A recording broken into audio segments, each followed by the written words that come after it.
Deputy commissioner doctor محمد ذیشان حنیف نے کہا کہ رجسٹرڈ خاندانوں کو مالی امداد کی فراہمی میں طے شدہ SOPs کو مد نظر رکھ کر انتظامات کو حتمی شکل دی جائے اور اس سلسلہ میں تمام متعلقہ محکمے مربوط انداز میں اقدامات کریں۔ مزید تفصیل جانتے ہیں نیوز ہوم TV کے بیورو چیف پنجاب ملک خرم شہزاد سے۔ جی بالکل، بے نظیر انکم سپورٹ پروگرام کے تحت مالی معاونت حاصل کرنے والے خاندانوں کو احسن انداز میں رقم کی فراہمی کے لیے انتظامات میں کوئی کسر اٹھا نہ رکھی جائے۔ بے نظیر انکم سپورٹ پروگرام کے لیے بنائے گئے سینٹروں پر سکوٹی، پینے کے صاف پانی کی فراہمی، سائیدار جگہوں کے انتظامات کیے جائیں۔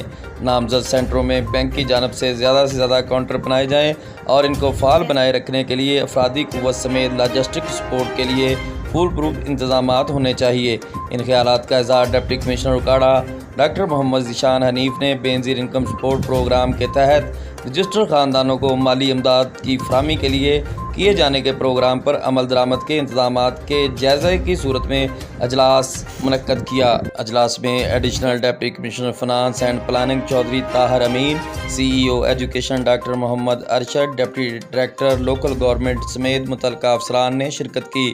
اجلاس میں بتایا گیا کہ ضلع میں 1,44,000 رجسٹرڈ خاندانوں کو بے نظیر انکم سپورٹ پروگرام کے تحت مالی امداد فراہم کی جائے گی۔